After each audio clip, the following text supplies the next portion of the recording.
Creo que ha sido un congreso que ha cumplido todas las expectativas que se han planteado inicialmente en él, que era pues hacer una ciencia, divulgarla y sobre todo pues hablar de los beneficios del aceite de oliva virgen para la salud humana. Y este último apartado, que es los beneficios del planeta, que es el que de alguna forma pues a nosotros nos va a tocar un poquito abordar. Sin duda que me parece muy valiente y, por supuesto, quiero agradecerle esta invitación. Nuestra mesa va a abordar quizá este apartado, quizá un apartado relativamente polémico, entre comillas, que es la parte de la situación actual en cuanto a la parte medioambiental. Yo creo que ha quedado sobradamente demostrado que la calidad y los beneficios en el ámbito de la salud del olivar, los beneficios incluso en el ámbito cultural. Y hoy pues vamos a hablar un poquito también, cómo no, porque también se ha hablado de esos beneficios ambientales con esa marca de dióxido de carbono tan importante, pero hay otro aspecto que también yo creo que deseable abordar, y es quizás la parte o los riesgos, entre comillas, que se puedan producir en el entorno ambiental, en algunos casos no ya próximos o futuros, sino reales.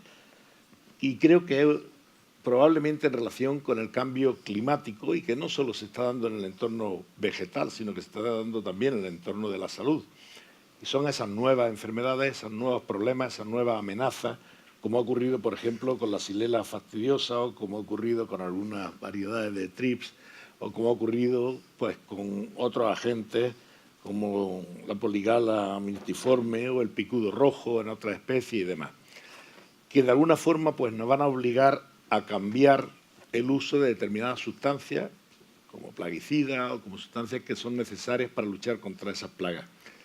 Y que nos van a obligar también a desarrollar modelos nuevos de lucha integrada, porque no hay más remedio que luchar contra esas nuevas plagas. Habrá que incluso plantearse desarrollar sistemas de lucha biológica, de trampas, de sustancias con feromonas, en fin, habrá que desarrollar modelos imaginativos, porque es verdad que ya muchas de las sustancias, como ahora comentarán los componentes de la mesa, pues se prohibieron en su día, sustancias que eran eficaces, pero que también eran dañinas para la salud. Y para hablar de eso, pues me acompañan dos auténticos sabios y conocedores del tema. Voy a empezar por presentarlos porque vamos muy justos de tiempo y están situados a mi izquierda el doctor José Enrique Pereira Benítez, es doctor en ciencias, máster en genética y licenciado en biología, profesor de genética de la Facultad de Agronomía de la Universidad de la República de Uruguay, donde desarrolla desde el año 89 su actividad. Ha participado en más de 30 proyectos de investigación, autor de más de 70 contribuciones científicas, libros, capítulos de libros, en fin, un larguísimo etcétera que no voy a relatar porque lo importante es de lo que nos van a hablar, ellos. Es especialista en recursos genéticos de olivos, con énfasis en olivos monumentales, en Uruguay y América del Sur. Es sommelier del aceite de oliva, algo muy interesante, como lo ha comentado y me pareció muy curioso.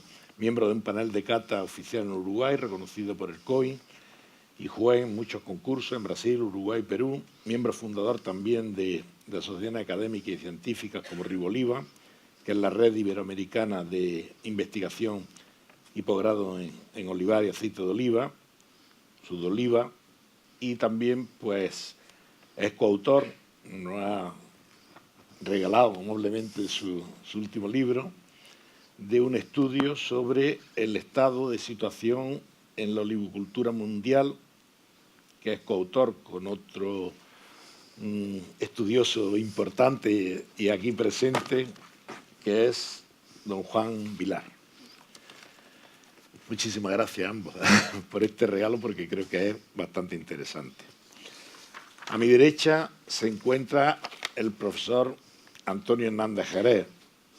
Yo de Antonio podría estar hablando casi hasta el próximo congreso, que parece que es dentro de 10 años, ¿no?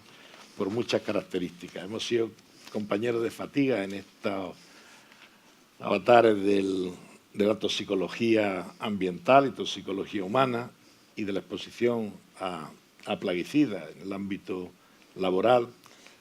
Es catedrático de toxicología de la Universidad de Granada, autor de más de 100 artículos científicos en revistas indexadas, todas ellas, en Journal Citation Report, y tiene 172 contribuciones a diferentes congresos, la mayor parte de ellos como ponente invitado. Ha escrito 36 capítulos de libros. Tiene también un currículum excepcional con 20 proyectos de investigación financiados por agencias públicas nacionales e internacionales. Desde el año 2000 ha sido miembro del Comité de Expertos de Vigilancia Epidemiológica de Intoxicaciones Agudas de Plaguicidas, honor que comparto con él desde hace ya casi una veintena, no hemos llegado, pero estamos próximos. En el 2005 actuó como asesor temporal de la OMS en relación con biomarcadores en niños. También ha brindado asesoría técnica a la Agencia Nacional para la Vigilancia de la Salud de Brasil en el proceso de reevaluación de plaguicidas, órganos fosforados concretamente. En el 2008 fue nombrado empleado especial del Gobierno de los Estados Unidos, actuando como experto del panel asesor científico de la Agencia de Protección Ambiental de los Estados Unidos, la EPA, para evaluación del perfil de toxicidad del clorpirifos, o el clorpirifos, no sé dónde lleva el acento, lo estamos usando indistintamente, y desde 2011 hasta la fecha es miembro del panel de fitosanitarios de la Autoridad Europea de Seguridad Alimentaria, en la EFSA. Y bueno, él dice que por encima de todo, amigo mío, para mí de verdad es un privilegio y es un orgullo, pero de verdad que me siento mucho más privilegiado por que compartas conmigo esa amistad. Así que bueno, bienvenido a los dos. Andamos muy justos de tiempo y por lo tanto ya directamente voy a pasar la palabra a Jorge, que nos va a deleitar con una charla extraordinaria.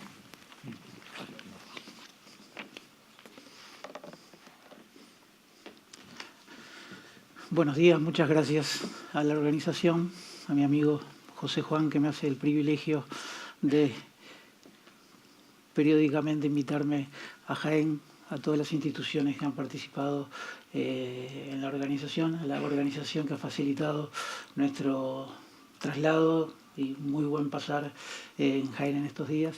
Y bueno, dentro de esta mesa que es Olivar, Medio Ambiente y Salud para Todos, yo me ocuparé de hablar de el olivar y el ambiente. Nuestra presentación la estructuraremos en 4 puntos, en los cuales hablaremos primeramente de la descripción y las características del olivar, las prácticas para un uso sostenible del olivar, las preocupaciones debido a las predicciones del sistema a mediano y largo plazo y acciones a desarrollar en este escenario futuro.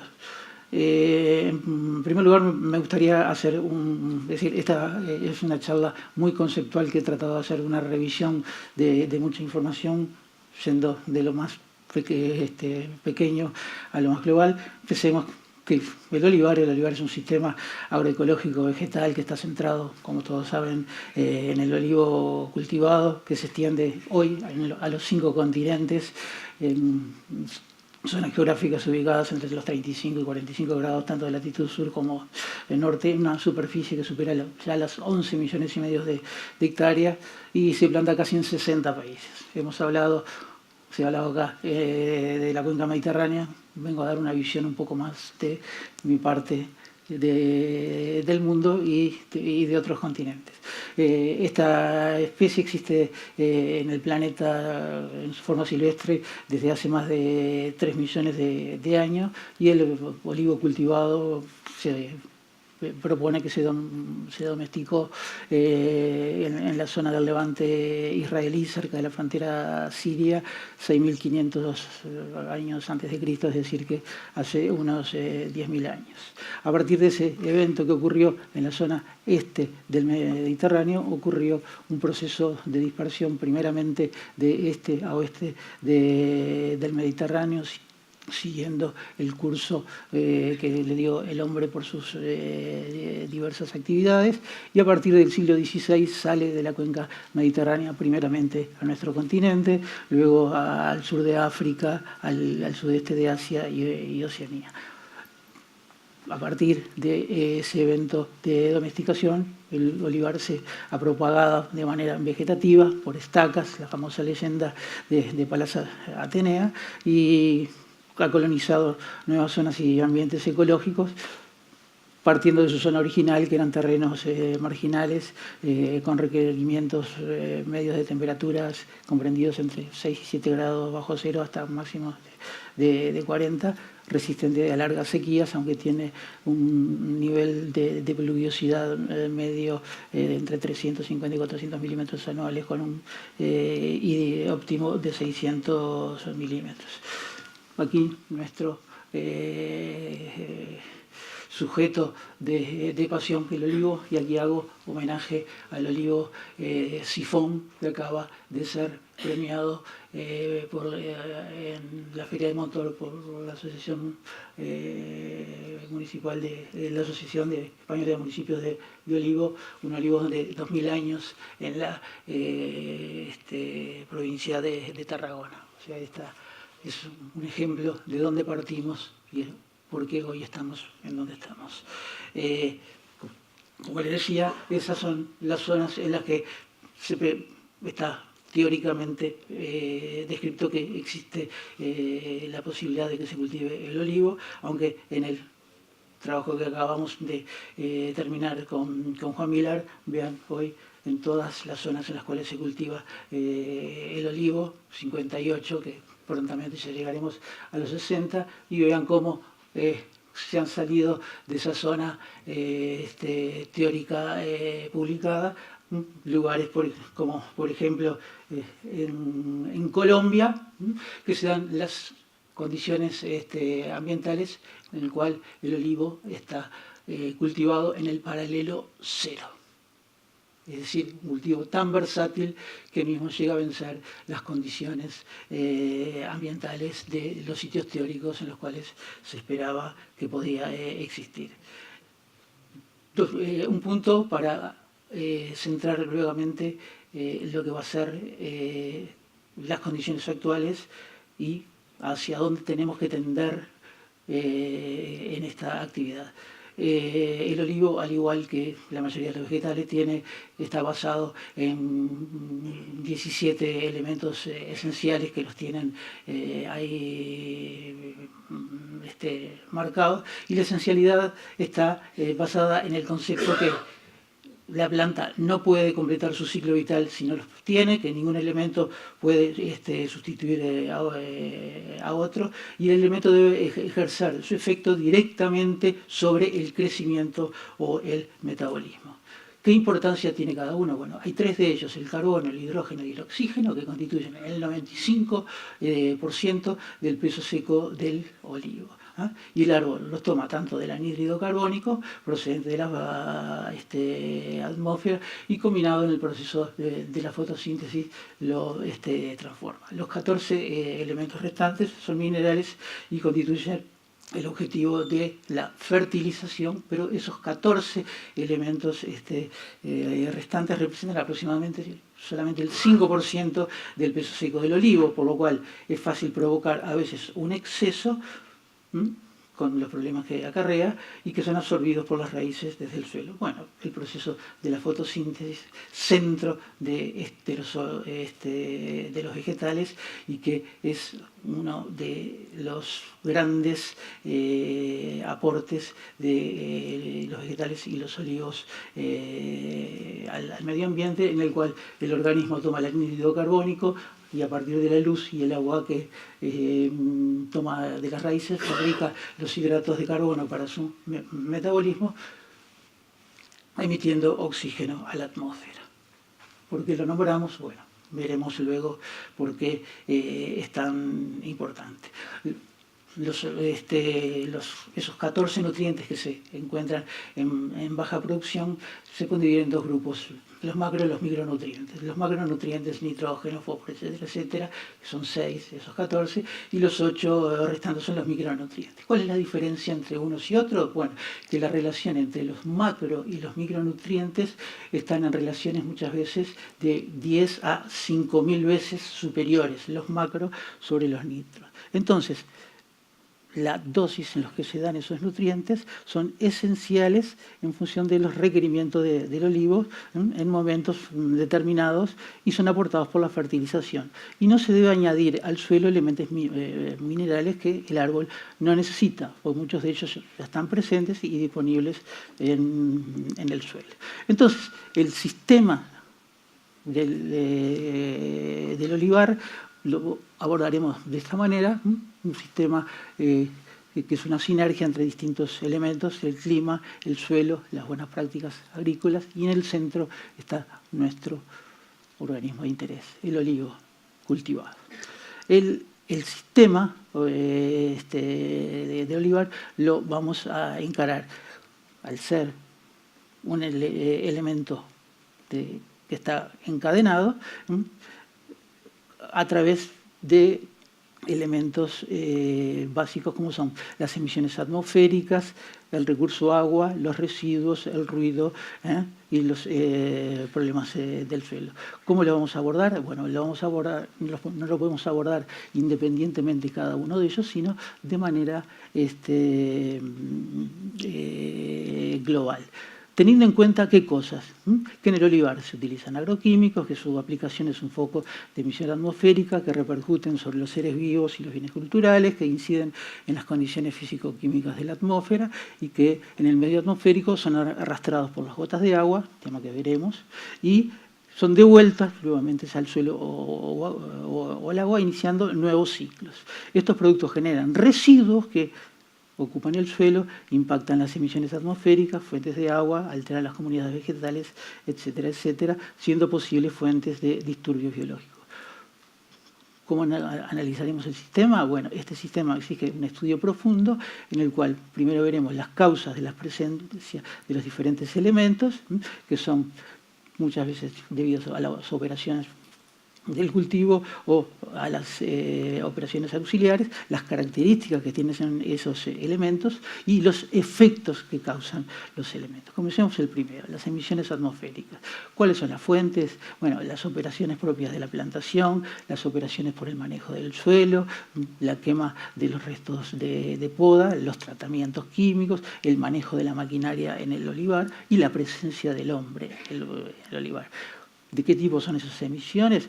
Polvos, gases de combustión de vegetales, los compuestos químicos, los gases de la combustión de los residuos y los gases provenientes de los combustibles. ¿Qué efectos? Y aquí empezamos con problemáticas ya claramente identificadas. Las emisiones atmosféricas, dos de sus principales efectos son la llamada lluvia ácida y el efecto invernadero. ¿Qué es la lluvia ácida? Bueno, esas partículas compuestos que se emiten del olivo vuelven a la atmósfera y luego forman nubes que están alteradas por estos elementos y cuando se producen las precipitaciones vuelven al ambiente en forma de diferentes ácidos, contaminando el agua, contaminando la atmósfera y afectando el aire, tanto por las actividades del hombre, sus bienes culturales, el agua y también los organismos vegetales. Uno de los efectos de las emisiones atmosféricas. El otro es lo que se llama el efecto invernadero. ¿Qué es el efecto invernadero? Las radiaciones solares vienen del Sol, atraviesan la atmósfera, llegan hasta la Tierra, luego son reflejadas y vuelven nuevamente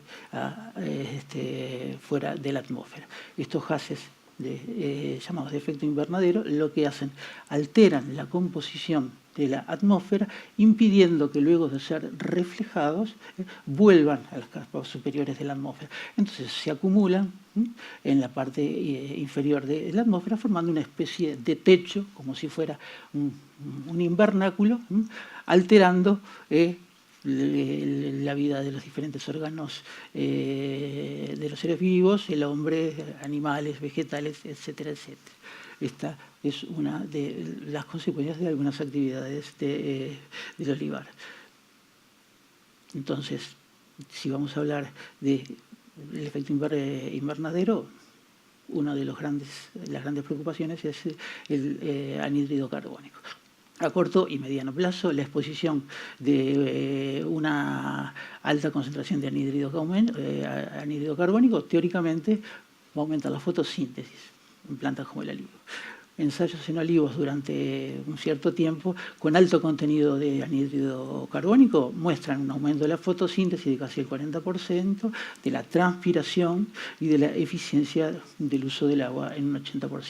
Pero los incrementos de la fotosíntesis asociados a las altas dosis de anhídrido carbónico no necesariamente se traducen en incrementos en el rendimiento, ya que pueden haber otros factores limitantes del crecimiento, además de la disponibilidad, como por ejemplo la disponibilidad de carbono. Entonces existen, además de existir diferencias entre las distintas variedades de olivo en la respuesta a las altas concentraciones de CO2, aunque todavía no hay muchas evidencias.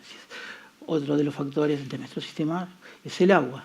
Los factores que inciden en el olivar son los tratamientos químicos y manejo de los productos que se utilizan, las operaciones de manejo del suelo, el riego, mantenimiento de maquinaria, la presencia humana. ¿Qué características tienen esas aguas? Bueno, por ejemplo, las aguas de los procesos de industrialización de la aceitura, los llamados alpechines, el agua de los agroquímicos, los fertilizantes, los sedimentos y los derivados, por ejemplo, del uso de la maquinaria. ¿Qué efectos tienen estas aguas que se utilizan en el olivar? Por ejemplo, presentan alteraciones físicas, químicas y biológicas. Uno de los principales efectos que se observan son, por ejemplo, los problemas asociados a la erosión, en el cual las corrientes de agua arrastran el suelo, alterando tanto sea las corrientes de agua profundas como las superficiales. En cuanto a los residuos, las fuentes de generación, la poda, los tratamientos químicos, la recolección, el mantenimiento de maquinaria y también la presencia humana. Las características de esos residuos pueden ser los urbanos, los agrícolas y los de alto riesgo. Los llamados de alto riesgo son nada más y nada menos que los envases de los productos que se utilizan en el olivar, los envases de las actividades del hombre. ¿Qué efectos tienen? Bueno, la contaminación de la atmósfera, del agua, del suelo, impacto visual, ocupación del suelo, se forman basurales que restan espacio a comunidades animales y vegetales que forman parte del sistema y que son benéficas para el sistema. Es decir, este es un elemento realmente que actúa alterando el ecosistema del olivar. En cuanto a los ruidos, es un tema que muchas veces no se pone atención. Bueno, las fuentes de emisiones, las maquinarias, la presencia del hombre son generalmente emisiones de tal envergadura que muchas veces alteran las comunidades animales y de insectos que están muy implicadas en el proceso del desarrollo del olivar, muchas veces afectando hasta el propio desarrollo de los ciclos biológicos del olivar, por ejemplo, impidiendo el desarrollo de insectos polinizadores. En cuanto a los suelos, los factores que inciden en este elemento del sistema, tenemos el manejo, las cuestiones de riego, los tratamientos, el mantenimiento. Las características, estas son las básicas del medio natural y las básicas alteradas por el cultivo y su manejo. ¿Cuáles son los efectos sobre el suelo, la erosión y el impacto ambiental asociado, la contaminación producida por el uso de estas aguas de la industrialización de las aceitunas y de los alvechinos, el efecto por la aplicación de compost, es decir, los abonos de origen orgánico que muchas veces no están fabricados de manera eficiente y sus componentes no están de manera equilibrada, alterando la composición del suelo, el impacto ecológico por el uso de las aguas residuales de origen urbano, los efectos por el riego con aguas salinas, las alteraciones causadas por residuos ganaderos y los efectos ecológicos debidos a los fertilizantes minerales. Hablando de los suelos, algo muy común que ven. Esta es una foto tomada jueves o viernes antes de Semana Santa en una finca de la provincia de Córdoba. Acá vemos los efectos de la erosión en un olivar tradicional de más de 300 años. Vean las cárcavas. Esta foto fue tomada jueves o viernes antes de Semana Santa. Comienza Semana Santa, se producen lluvias. Efectos: Río Guadalquivir, Puente Romano de Córdoba. Vean el efecto sobre el río. Esos sedimentos están calculados más o menos que 1 hectárea de olivar por procesos de erosión puede llegar a perder hasta 80 toneladas de suelo.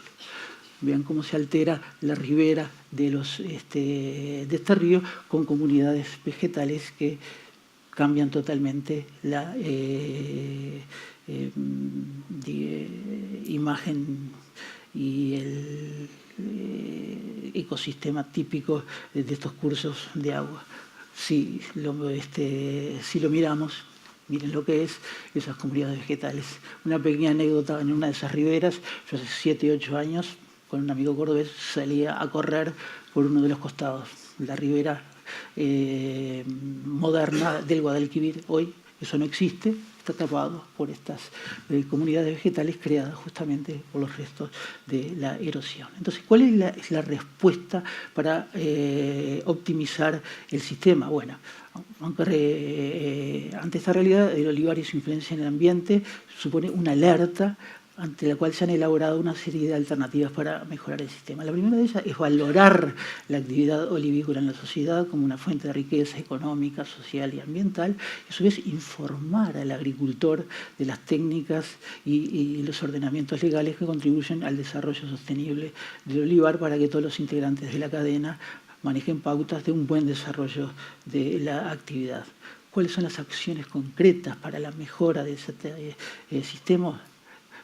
Vamos a centrarla en 4 ejes: el manejo del suelo, los sistemas productivos alternativos, buena gestión del entorno natural y los efectos beneficiosos que tienen estas buenas, es decir, este conjunto de acciones concretas están globalizadas en lo que se llaman las buenas prácticas del olivar. Bueno, ¿cuáles son los efectos beneficiosos de las buenas prácticas del olivar? Si hablamos del manejo del suelo y el uso de herbicidas, lo primero que tenemos que enfrentar es el problema de la erosión, cómo podemos llegar a mitigarlo a través de las cubiertas vegetales, el manejo de hierbas de esas cubiertas vegetales, tanto por medios mecánicos o por algunos productos, ya sea de origen químico o mismo de tipo natural. Y con respecto a la recolección del fruto de la aceituna, tratar de separarla lo máximo posible de las etapas en las cuales se han usado los herbicidas. Acá tenemos un olivar típico de montaña, el cual es algo que responde a aquel ejemplo que había mostrado del problema de la erosión. Cómo podemos actuar en este olivar de montaña con cubiertas vegetales en 3 filas y ahí abajo de los olivares, que luego son manejadas por medios mecánicos, por medios de control tanto químicos como por microorganismos, y a qué podemos propender nuevo olivar de montaña con cubiertas vegetales en el cual hay un manejo y una protección del suelo. También están los sistemas productivos agrarios, dos que todo el mundo ha oído hablar mucho: la producción integrada, la agricultura ecológica, en el cual hay como finalidad, a través de distintas estrategias, un uso sostenible del olivar y de los recursos naturales. En cuanto a la gestión del entorno natural, hay que tratar de mitigar la labranza de parcelas, el manejo de las pendientes y los cubiertos vegetales, el mantenimiento del olivar, tratando de no perder árboles a menos que se pierdan por enfermedades o por efectos climáticos que los derrumbes, evitar la pérdida, es decir, una gestión cuidadosa de las llamadas terrazas de retención, es decir, cuando estamos en olivar en pendiente, generar barreras de contención naturales, por ejemplo, pedregales o mismos restos del olivar tratados de manera concreta. El uso sostenible del riego, el control del uso de los productos sanitarios y evitar el abandono y vertido de materiales residuales de la producción. Y dentro de los beneficios ambientales, el primero de todos, como vimos a través del proceso de la fotosíntesis, el olivar es un sistema natural de transformación de elementos de la atmósfera productores de efecto invernadero, como es el anhídrido carbónico. Se mejora el nivel hídrico del suelo en regiones muchas veces de baja productividad y se aumenta sistemáticamente el carbono en el suelo, que contribuye a la mejora de la diversidad. Cuanto a los beneficios ambientales, bueno, actualmente se estima, para tirar algunas cifras, que producir 1 litro de aceite de oliva conduce, primero, a la emisión a la atmósfera en promedio equivalente a 1,5 kilos de anhídrido carbónico a lo largo del ciclo, que dura 2 años, para producir una cantidad de aceitunas, para producir 1 litro de aceite de oliva. La adopción de prácticas agronómicas de buena práctica permite al olivar fijar alrededor de 11,5 kilos de anhídrido carbónico en el suelo. Entonces fija 11, emite 1,5, o sea que tenemos un balance positivo de 10 kilogramos de anhídrido carbónico que el olivar retiene y evita que se emita al medio ambiente. Otros beneficios, bueno, además el olivo se puede cultivar en zonas de precipitación inferior a los 450 milímetros, típicas de los climas mediterráneos, semiáridos, que constituyen el límite de distribución de los bosques naturales y almacenan cantidades de carbones que son iguales o mayores que la de los bosques. O sea, acá tenemos una ventaja del olivar con respecto a otro tipo de plantaciones. Y por otra parte, el aumento de la cantidad de carbono en el suelo permite mejorar la biodiversidad del suelo, de las partes aéreas, y mejorar la capacidad del suelo para almacenar fundamentalmente el agua de precisión. A título de ejemplo, este tema hoy está en la agenda de los principales organismos, y por ejemplo el COI en el año 2016 hizo una declaración en la cual estaba centrada en que el aceite de oliva contribuye a la reducción de las emisiones de gases de efecto invernadero, y además de la comprobación que el cultivo del olivo tiene efectos positivos sobre el ambiente, y la adopción de prácticas agronómicas adecuadas puede aumentar la capacidad de fijación del anhídrido carbono de la atmósfera y de las estructuras vegetativas y en el suelo. Entonces, los cultivos leñosos como el olivo son muy eficaces en comparación con otros cultivos anuales en capturar el anhídrido carbónico de la atmósfera y almacenarlo como carbono en la materia orgánica. El tema del cambio global, estamos hablando todos. Bueno, el cambio global es un proceso que lleva siglos. Ya hay reportes que vienen de los siglos, de épocas ya en la Edad Media. En los siglos X y XII se describió una especie de cambio que fue notorio en las condiciones ambientales. Entre los siglos XVIII, XVII y XIX se habló de una pequeña edad del hielo causada por los cambios de la temperatura. ¿Qué pasa hoy?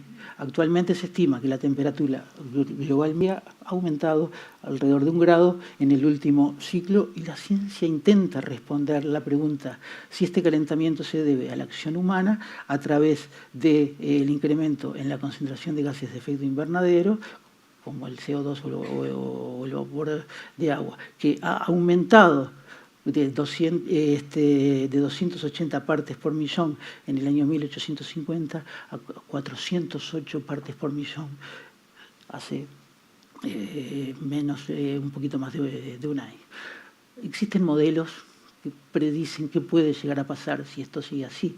Bueno, distintos modelos de circulación atmosférica prevén que para el año 2100 la concentración de anhídrido carbónico en la atmósfera, hoy estamos alrededor de las 400 partes por millón, puede estar arriba de las 400 y puede llegar hasta las 930, 950 partes por millón, realizándose proyecciones que van a haber incrementos de la temperatura para el año 2100 variando entre 1 y 4 grados y de precipitaciones muy inciertas.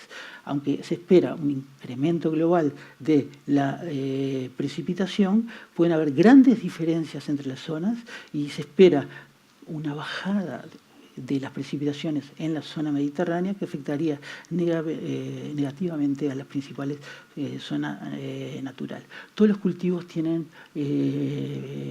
distintos modelos basados en parámetros que nos permiten predecir qué es lo que puede ocurrir en función de distintas variables que inciden sobre ellos. Existen para todos los cultivos. Para los olivos existen desde hace más de 25 años distintos modelos. El último, que es el cual estamos trabajando más, es uno que todavía no se ha publicado de López Bernal y colaboradores, que combina elementos de todos los anteriores modelos, agregando el balance del agua en el olivar y hace simulaciones para el olivo más avanzado a las anteriores, pudiendo ser aplicados en condiciones de secano o de riego deficitario. Es el modelo llamado Olive-CAN, es decir, cambio climático afectando al olivo. ¿Qué nos dice Olive-CAN? Que los ejercicios de simulación sugieren una ligera tendencia a la reducción de la productividad de plantaciones en secano en el corto y mediano plazo, una tendencia al incremento de los rendimientos en plantaciones de regadío cuando los aportes de agua son suficientes, una tendencia general al aumento de la eficiencia del uso del agua, pero a su vez va a disminuir la evapotranspiración, la transpiración, y algo muy preocupante. Ocurriría por estos cambios de las condiciones ambientales, un adelanto de las fechas de floración. Esto haría que la posibilidad de que ocurran problemas, fallos en la floración, por lo cual tendríamos épocas sin cosecha en cualquier tipología de olivar que podrían a corto o mediano plazo ocurrir en las regiones olivareras más cálidas y a más largo plazo en regiones más templadas. ¿Cómo debemos tomar estas previsiones? Bueno, estas previsiones deben tomarse con gran cautela debido a la incertidumbre que son fruto de un modelo. Además deben tomarse en cuenta que las respuestas están condicionadas por las prácticas del manejo, las características de la plantación y no obstante son elementos de trabajo para considerar en proyectos a largo plazo donde las señales que recibimos diariamente nos muestran síntomas de un paulatino cambio del escenario ambiental y del sistema olivícola. Un ejemplo es que se habla que, por ejemplo, que la producción de olivar podría llegar a mitigar la emisión de gases de una ciudad como Hong Kong, para dar una idea de los efectos beneficiosos del olivar. Y para ir terminando, a partir de las recomendaciones, de las previsiones del modelo Olive-CAN, se acaba en estos días de publicar un un informe asociado al cambio climático y las consecuencias directas sobre el olivar, un programa llamado Info Adapta Agri, que ha desarrollado varios manuales de adaptación frente al cambio climático, donde se sugieren 10 acciones claras para el olivar. La elección de variedades en el olivo en función de las ubicaciones geográficas, cambios en la orientación de las plantaciones, muchas veces en función de las zonas, reducir al mínimo los laboreos, la cobertura de los suelos, cubiertas vegetales entre hileras de árboles, implantar márgenes multifuncionales. ¿Qué es esto? Bueno, crear márgenes artificiales en el cual se desarrolle fauna que tanto animal como de insectos que ayuden al uso sostenible del olivar, realizar análisis periódicos del suelo, fertilización orgánica, aplicación variable, ¿se acuerdan? Los elementos esenciales y los no esenciales, esos que están en muy poca concentración. Bueno, hay que estar controlando para no pasarnos de las dosis realmente necesarias para el cultivo. Y finalmente, una extracción y uso racional del agua dentro de un manejo responsable de las llamadas energías renovables. Muchas gracias y luego seguiremos discutiendo.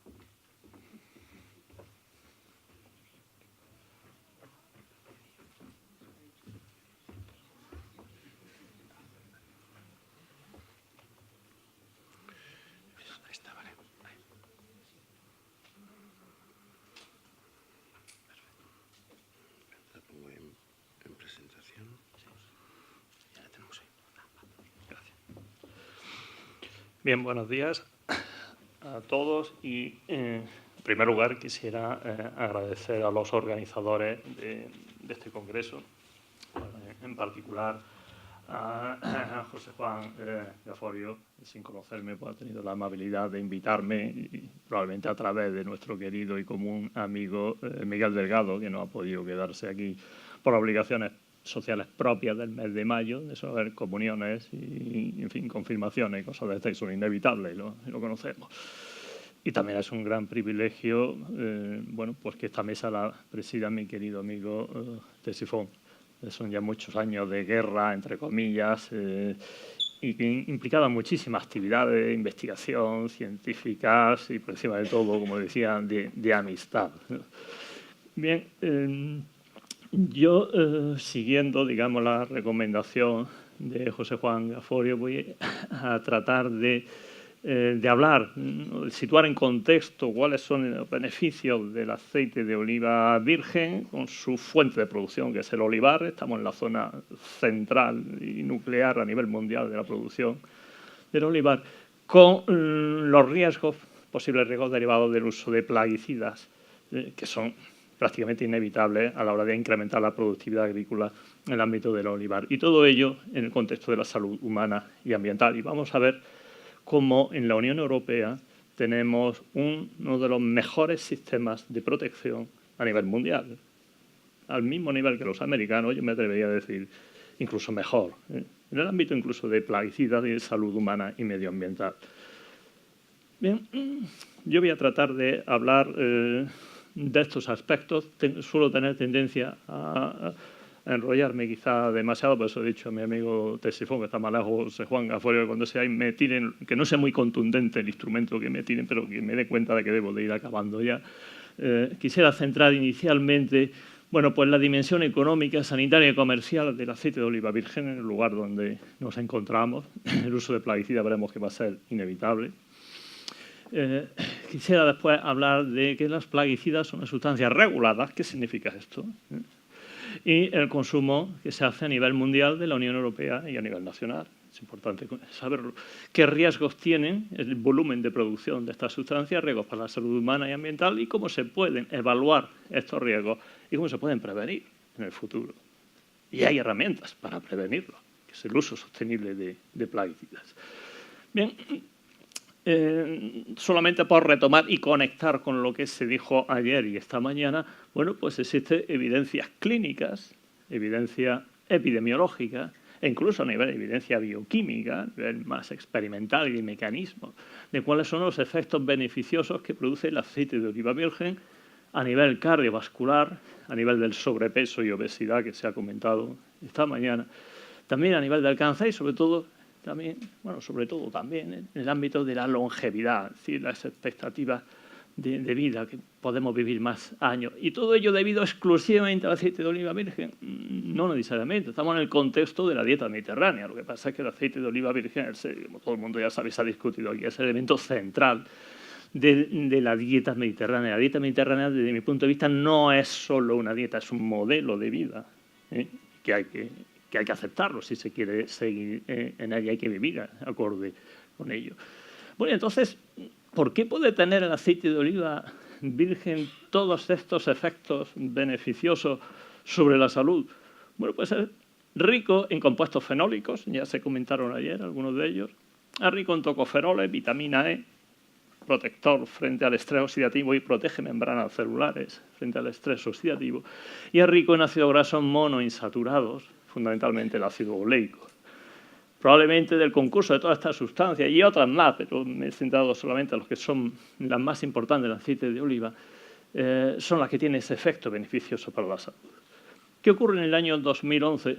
Pues la EFSA, la Autoridad Europea de Seguridad Alimentaria, emite una declaración de propiedades saludables. O sea, la EFSA no habla gratuitamente, habla en base a evidencia científica. O sea, si no hay evidencia científica que lo soporte, no se emite una declaración como esta. Y lo que nos dice es que para que de verdad sea saludable, tenga esas propiedades saludables, el aceite debe de consumirse diariamente 20 gramos de aceite de oliva, que tenga al menos 5 miligramos de estos compuestos fenólicos, de hidroxitirosol y de sus derivados. O sea, si se consume en esas circunstancias, entonces es cuando producirá el efecto beneficioso para la salud. ¿Y qué hay detrás de esta declaración? Ciencia, sencillamente. Bueno, entonces si el aceite de oliva virgen es importante, es tan bueno para la salud, lo sabemos en el área mediterránea, se intenta exportar la idea, el concepto al resto del mundo. El aceite de oliva se produce, evidentemente, del olivar. Y el olivar tiene una magnitud estratégica y comercial enorme y de gran importancia para España, y no digamos ya para Andalucía, e incluso también lo ha retomado la Unión Europea. De manera que en la Unión Europea haya, según últimas estadísticas, unos 5 millones de hectáreas de plantación en toda la Unión Europea, centrada básicamente en España, Grecia e Italia, ¿no? Unos 7.000 millones de euros al año es la producción total, y la Unión Europea por sí sola supone 70-75% de toda la producción mundial de aceite de oliva. Por lo tanto, es un sector estratégico de la Unión Europea que le interesa mantener y fomentar y favorecer. Además, la Unión Europea produce más de un tercio de la producción mundial de aceituna de mesa, con lo cual se comprueba el liderazgo que tiene la Unión Europea en el mercado internacional, el mercado mundial, y soportado todo ello por el papel de España. ¿Por qué en España? Pues bueno, lo saben perfectamente. Más del 50% de las plantaciones de oliva de toda la Unión Europea radican aquí. La media de producción es en torno, en aceite de oliva, en torno a 1.215.000 toneladas métricas. Supone el 60% de la producción de la Unión Europea. O sea, vemos que se produce más que el resto de los países, ligeramente más, y supone el 45% de la población mundial. O sea, es prácticamente la mitad del aceite de oliva que se comercializa en el mundo se está produciendo a nivel de la Unión Europea. Y además hay unas expectativas de que aquí a 8 años pues aumente un 10% la producción. Y estamos en una zona crítica, una zona muy sensible, y la Unión Europea está, de luego, en favor de favorecer y promover ese tipo de aumento de la producción. Bueno, aquí vemos esta producción mundial del aceite de oliva. En color azul se observan las diferentes cosechas. En los últimos años, debido a los periodos de sequía y de problemas y tormenta, pues fluctúa. Y sin embargo, el consumo de aceite de oliva crece de una manera, digamos, muy parecida, muy paralela, como se puede ver aquí en rojo en los últimos años. O sea, hay una tendencia creciente casi a estabilizarse en los últimos años, aunque la proyección para el futuro próximo es que incremente. Si aquí vemos la exportación de aceite de oliva en el ámbito de la Unión Europea en el periodo 1990 a 2016, nos damos cuenta cómo en España, que es lo que se representa aquí en color azul marino, ha ido creciendo. Sin embargo, en el caso de Italia, que es en este sentido nuestro gran competidor, ¿no? Pues desde el año 2000, alrededor del año 2000, se ha mantenido más o menos estable. Si realmente hay una divergencia, o sea, en España se exporta más y vemos cómo nuestro vecino Portugal también se va despabilando en ese sentido, como ya es una tendencia importante en ese sentido. Por tanto, hay una necesidad de incrementar la producción agrícola en el ámbito de favorecer el olivar, favorecer la producción del aceite de oliva, especialmente aceite de oliva virgen, debido a sus ventajas sobre la salud. Para ello hace falta un elemento fundamental, la sostenibilidad de la producción agrícola. ¿Por qué? Bueno, el aumento de la población mundial, ya lo comentaré más tarde, va a requerir un aumento de producción de alimentos y la producción de alimentos a través de agricultura va a requerir también unas condiciones especiales y entre ellos lucha contra los efectos perjudiciales de las plagas. Luego habrá una mayor necesidad de producir alimentos y el problema es que las plagas que atacan todos los cultivos vegetales disminuyen el rendimiento agrícola entre un 25 y un 50%. Claro, evidentemente eso hay que evitarlo con objeto de mantener la producción. De manera que, de alguna manera, podríamos decir que es prácticamente inevitable, si queremos luchar contra las pérdidas ocasionadas por estas plagas, es inevitable utilizar plaguicidas, que en el ámbito agrícola pues, se suelen denominar fitosanitarios. Muchas de las sustancias activas que se incluyen aquí en fitosanitarios se van a utilizar en otros ámbitos que no sean agrícolas, ¿no? Y eso da lugar a una terminología un poco extraña. O sea, si se utiliza en agricultura serán fitosanitarios o plaguicidas en general, si se utilizan en un ámbito ganadero, en un ámbito alimentario o en un ámbito de salud pública o ambiental se van a llamar biocidas, pero en el fondo la mayoría de ellos son el mismo principio activo. Bien, a nivel del entorno de la producción agrícola sostenible influye, como lo ha comentado antes el compañero, el cambio climático que está actuando sobre ecosistemas. ¿Y cuál es uno de los problemas que más nos interesa centrar aquí el cambio climático? Pues que va a favorecer que aparezcan nuevas plagas diferentes a las que ya hay y, por tanto, habrá que luchar contra esas nuevas plagas. ¿Plagas de qué? Que afecten realmente al olivar. Bueno, pues esto ya lo saben ustedes mejor que yo, ¿no? Plagas de insectos. Puede haber plagas también de hongos. Hoy las malas hierbas y habrá que tratar la cubierta vegetal que haya entre unos olivos y otros, como muy bien ha comentado antes el compañero, y que luche contra la erosión y demás. Aquí habríamos casi que decir también o añadir plagas de microorganismos, ya que la xylella fastidiosa está por ahí acechando y, por cierto, para la cual todavía no hay, al menos que yo sepa, un plaguicida eficaz. Luego, con mucho cuidado con lo que no se nos puede venir encima. Bien, por tanto, los plaguicidas se van a usar en la producción de alimentos, no solamente en agricultura, sino también en ganadería, en menor medida en ganadería, pero se van a utilizar sin duda. Y el principal riesgo que tienen los plaguicidas es que van a afectar a especies no dianas. El plaguicida sirve para atacar la plaga en cuestión. El problema es que un 98% de los insecticidas que se utilizan llegan a dianas diferentes del insecto responsable de la plaga, 98% de la cantidad, y un 95% de los herbicidas que se utilizan van a atacar hierbas diferentes de la hierba que nos interesa destruir. ¿Vale? O sea, tenerlo eso en cuenta.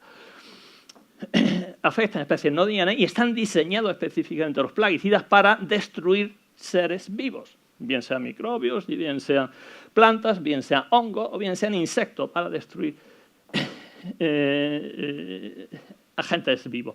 De manera que, como tiene el riesgo de afectar a especies no dianas en el medio ambiente y en el ser humano, son sustancias que hay que regularlas antes de ponerlas en el mercado, es decir, requieren una autorización previa. Y ahí es donde yo decía que la normativa de la Unión Europea es muy avanzada y muy exigente, y como lo voy a presentar brevemente aquí. Bueno, de entrada, un producto fitosanitario es algo así como un medicamento. Nosotros compramos un antigripal y el antigripal lleva pues, un antihistamínico, lleva un descongestionante nasal, lleva un producto antitusígeno, lleva varias cosas, y luego lleva excipiente, lleva almidón, lleva no sé cuánto. Bueno, Pues un fitosanitario lo mismo, lleva el ingrediente activo, que es el responsable de luchar, de destruir, de prevenir la plaga, pero es que además lleva otra serie de sustancias que lo que van a favorecer es que ese efecto destructor de la plaga sea más eficiente. Y esas sustancias son el coadyuvante, ojo con el glifosato. El coadyuvante que llevaba el glifosato es una amina politoxilada, que era mucho más tóxica que el propio glifosato, ¿bien? Que por cierto fue prohibida, esa amina politoxilada la prohibió la Unión Europea en el año 2016, el glifosato que se utiliza hoy día en la Unión Europea no lleva esa amina tóxica, que es más peligrosa en cuestión, pero es un coadyuvante o sustancia sinergista, de manera que aumenten el efecto contra la plaga. La normativa europea se revoluciona a partir en los años 90, fundamentalmente. Pero a final de la primera década del año 2000, en el año 2009, aparece un nuevo reglamento que es bastante avanzado desde mi punto de vista. Garantiza un alto grado de protección a la salud humana, animal y del medio ambiente. Antes del año 2000, el medio ambiente no importaba absolutamente nada, prácticamente nada, en el uso de estos productos. Pero es que este reglamento no solamente quiere proteger la salud, quiere proteger la competitividad de la Unión Europea, de los países, de la agricultura de la Unión Europea. Pero es que este reglamento sabe que hay unas personas que son más sensibles que otras al efecto de los plaguicidas. Los niños pequeños, mujeres embarazadas, personas con determinada enfermedad. Y esos son los que hay que proteger de una manera especial. Y para aquellos plaguicidas que hayan mostrado efectos especialmente adversos sobre el ser humano o sobre el medio ambiente, pues se sustituyen por otros plaguicidas que sean igual de eficaces con menos efectos adversos. Y así la Unión Europea tiene una lista de candidatos para la sustitución. Hoy día, en la Unión Europea no existen plaguicidas, o por lo menos hasta donde yo sé, que sean muy tóxicos o tóxicos, como comentaré dentro de un momento. Y ese es el problema que ocurre en países en desarrollo. Los plaguicidas muy tóxicos. En la Unión Europea ya eso no existe aquí. Ahora estamos pensando ya en posibles efectos a largo plazo. Nos interesa más si hay riesgo de cáncer, si hay riesgo de problemas de reproducción o riesgos genotóxicos, ¿vale? Otra pieza legislativa importante en la Unión Europea es este Real Decreto del año 2005 que fija los límites residuales máximos. Es decir, la máxima cantidad de un residuo de plaguicida que puede haber en un alimento y que ello no produce efectos adversos sobre la salud. Esto tuvo una gran importancia porque antes en los 28 países de la Unión Europea cada uno teníamos una normativa de límites residuales máximos, con lo cual a lo mejor el residuo en el zumo de naranja en España era diferente del de Francia, diferente del de Polonia, lo cual era un problema para el libre comercio dentro de la Unión Europea. ¿Cuál es el objetivo de esto? O uno de los objetivos de estos límites residuales máximos: proteger los consumidores europeos, proteger la salud de los consumidores europeos. Es decir, la idea es que la existencia de esos residuos, si no se sobrepasa, es importante, si no se sobrepasa esos residuos en productos de alimentación, no habrá efectos adversos inaceptables, dice la legislación, sobre la salud. Si no se sobrepasa, eso significa que puede haber residuos en alimentos, sí, puede haber, pero si no se sobrepasa, no habrá efectos adversos. Lo van a comprender fácilmente. Ustedes se pueden tomar una cerveza y cogen el coche y conducen y lo paran la Guardia Civil de Tráfico en un control de alcoholemia. Si, cuando soplan, como se han tomado una cerveza 15 minutos antes, va a dar un resultado positivo, pero la Guardia Civil no le va a poner una multa. ¿Por qué? Porque no supera un límite por encima del cual se considera que pone en riesgo la seguridad vial. Aquí es algo similar. Puede haber residuos, pero si no se sobrepasa ese límite residual máximo, se considera que no hay efectos sobre la salud porque hay evidencia científica que lo avala. Y también tiene en cuenta los posibles efectos de las mezclas de plaguicidas. Bien, hay una serie de criterios que rigen el establecimiento de límites residuales máximos, pero estos criterios son básicamente agronómicos. Ensayo supervisado de campo, buenas prácticas agrícolas, etc. Y estos límites residuales máximos, les comentaré dentro de un momento brevemente, son suficientes para proteger la salud, pero no son suficientes para la evaluación de riesgo. De manera que el que se supere un límite residual máximo no necesariamente indica que se vayan a producir efectos adversos sobre la salud. No, lo que significa es que si se supera, entonces tenemos que activar un proceso de evaluación de riesgo. Y la última pieza legislativa que le quería comentar es la Directiva de Desarrollo Sostenible de Plaguicidas. Y es del año 2009 y su objetivo es reducir los riesgos y efectos de los plaguicidas sobre la salud humana y ambiental. Promover la gestión integrada de plagas, que es el nuevo paradigma en el ámbito de agricultura, y las alternativas no químicas a plaguicidas. Es decir, puede ser lucha biológica, como comentaba antes Ctesifón, compañero, en fin. Hay diferentes sistemas. O sea, que si realmente existen plagas naturales, vamos a utilizar esas plagas naturales, van a ser igual de efectivas que los plaguicidas químicos. Bueno, ¿cuántos plaguicidas se utilizan a nivel mundial? Bueno, pues se consideran unos 3.500 millones de kilogramos de ingredientes activos, no de formulados comerciales, de ingredientes activos a nivel mundial cada año, con unos 45.000 millones de dólares, que como está expresada esta estadística. La distribución, según el uso funcional de plaguicidas, pues saben que hay diferentes clasificaciones de plaguicidas, pues lo que más hay son herbicidas. Y claro, uno de esos herbicidas más usados es el glifosato, de ahí de la gran polémica que ocurrió hace una serie de años, cuando la IARC, que es una agencia internacional de investigación sobre el cáncer, pues lo clasificó como probablemente cancerígeno. Y se dio un revuelo enorme, que todavía sigue. Lo mismo que la IARC, un año después, consideró que el consumo de carne roja también es probablemente cancerígeno.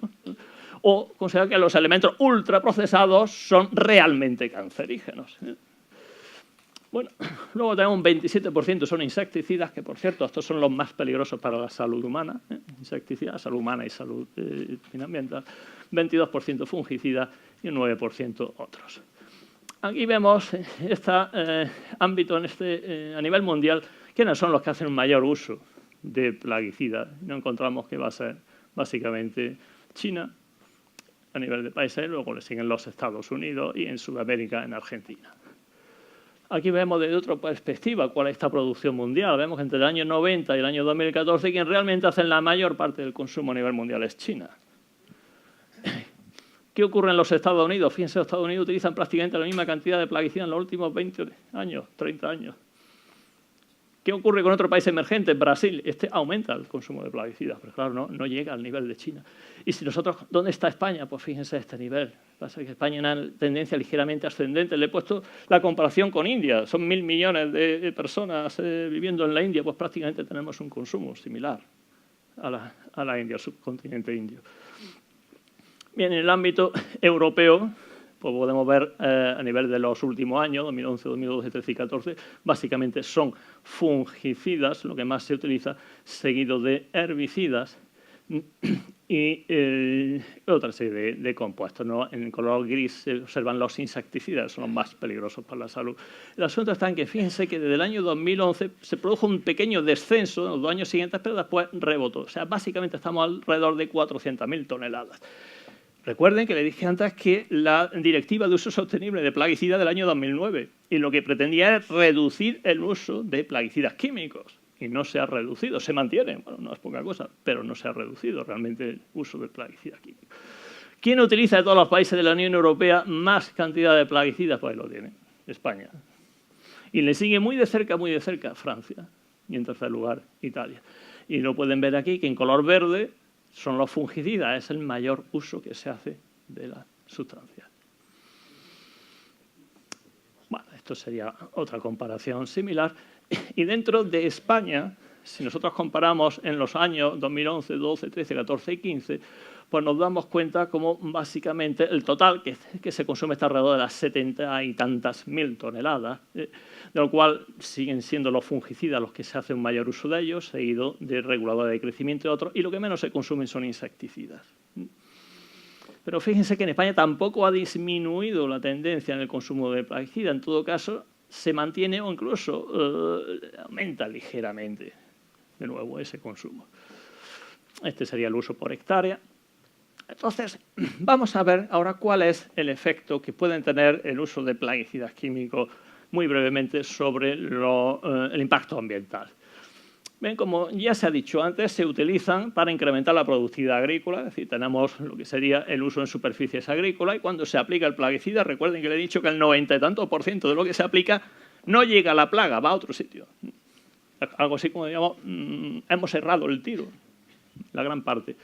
Ven, pues por efecto de la escorrentía que antes ha comentado previamente en la ponencia anterior, pues puede llegar a aguas superficiales, También es posible que lo que se aplica sobre la superficie agrícola se filtre, es decir, un proceso de filtración o percolación, y entonces llegaría a los suelos puede quedar más o menos retenido, desde los suelos podría alcanzar las aguas profundas y de las aguas profundas finalmente acabar en otro sitio. O bien el efecto del viento.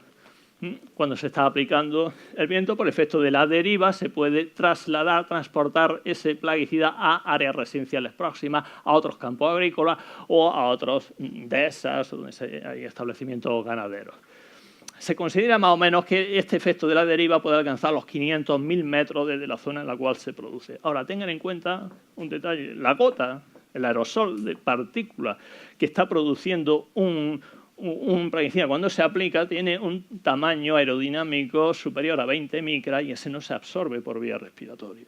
El principal problema que tiene el uso de plaguicidas en agricultura es que se va a absorber por vía cutánea, a través de la piel. Sobre todo el manejo de las manos es el principal lugar responsable de la absorción. Luego, cuando vemos esa nube de partículas que hay, 90 y tantos % es agua, y luego dentro de todo eso solamente se absorbe un 2-3% de lo que vemos.